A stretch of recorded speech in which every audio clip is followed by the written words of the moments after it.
Can you be a watch YouTuber and not have an opinion about the Black Bay 58 Blue? Apparently not.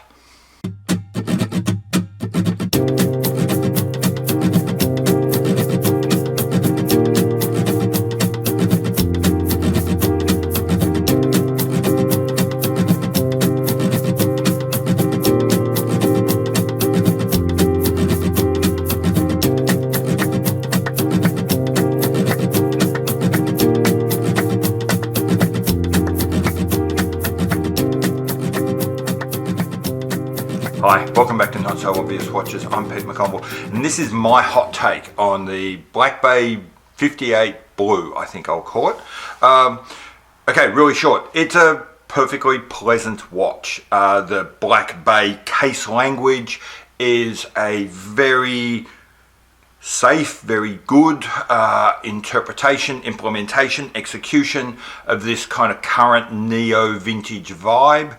The Rolex Group, Tudor in particular, has enough pedigree, enough skin in this game to be able to get away with reaching back and relaunching old case language with and stay on the right side of being, if you like, a straight homage to the past, or recycling, a pastiche of generic kind of designs. And so the Black Bay does do that. It stays on the right side of that line, but at the same time, it doesn't stretch us too far. It doesn't show us too much that's surprising or different or interesting. And hence, I think the Black Bay itself, that whole concept, is, as I say, perfectly pleasant. The 58 is a very solid execution of that perfectly pleasant language, and in blue there's not much wrong with it. So if that's what you like, if that's where you fit, if that's the kind of product you would like to buy, then Tudor's got your back. Okay, so that's it. That's all I'm really going to say on this watch. I found this release kind of interesting. I say kind of interesting because, frankly, there wasn't a whole lot of choice, I think, for Tudor. We knew that what was coming next, the next Tudor, was going to be a Black Bay. Probably in the wake of the P01, we could have guessed that what was going to come next was going to be a more normal design, something that's less, as I said before, challenging to the market. There was going to be more fan service, if you like. And given that there was going to be some more fan service, given that it was going to be a safer build, it was always going to be a Black Bay 58, and it was almost certainly going to be blue. So, as in a result, this particular launch isn't that interesting.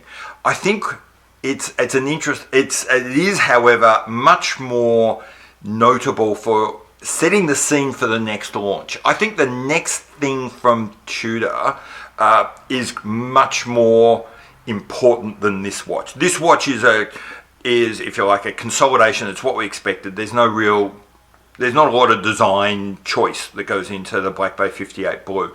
But what comes next is, for me, fascinating, because Rolex was once far more than the Oyster Perpetual. It was a much more interesting and diverse and varied company. It went all over the place.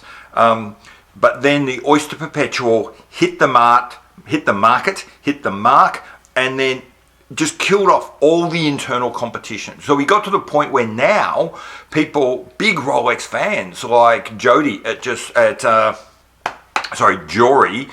the Time Teller, is almost angry at Rolex for the fact that they continue to have a Cellini line.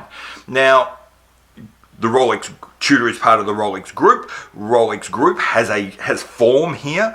So what's going to happen? Is the Black Bay going to become the Oyster Perpetual of Tudor?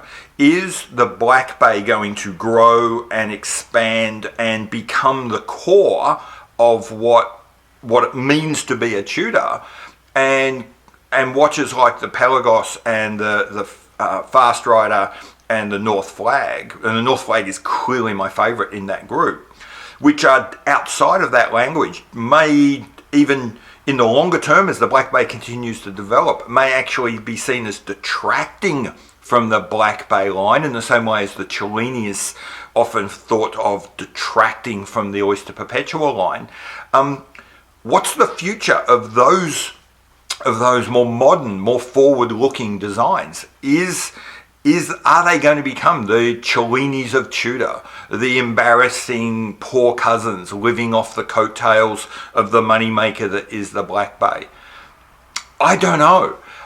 There's a little part of me, if you look at Rolex history, you'd be going, well, of course, they've got form, that's how they do business. But then on the other hand, there was the P01.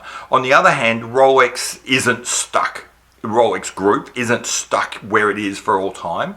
It did come up with the North Flag, it did come up with the Fast Rider, it did come up with the Pelagos.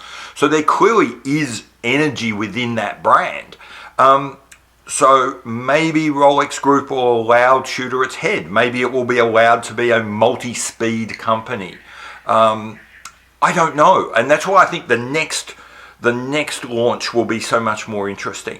The Black Bay 58, the Black Bay 36, the normal Black Bay, all they've got good, solid, established lines now. There's a lot of meat on the bones. They don't need to have another edition. They could use it, there's plenty of space, but they don't need it. I think if we're going to see a future for the other lines, they need some love. So the next release from Tudor, I think, is going to tell us where their priority lies, not just for the next 6 months or 12 months, but perhaps for the next, what their product line looks like for the next 5, 10, 20 years. If they start giving some love to those other brands, showing that they can be a multi-speed company, that's going to be fascinating and interesting and really exciting. If, on the other hand, they go the fan service route and they decide that, no, what we're going to do is just double down on the Black Bay and that's what we're going to do, and we're just going to sell the odd Pelagos and the odd North Flag when we can, I think that would be great. If I was a trustee of the Rolex Group and looking at my dollar signs coming in, I think it's less exciting for us watch lovers. Anyway, that's my take on the Black Bay 58. There's Black Bay 58 Blue. Interested in your comments? Stick them below and I'll see you later. By the way, please like and subscribe to the video. I've got to get better at being a YouTuber after a year and a bit. If you're interested in what I wear, go check me out on Instagram at not.so.obvious.watches. I don't do wrist checks, so if you want to see what I'm wearing and what I'm doing, go check me out over there. I've been Pete McConville. This has been Not So Obvious Watches, and I'll see you later. Bye.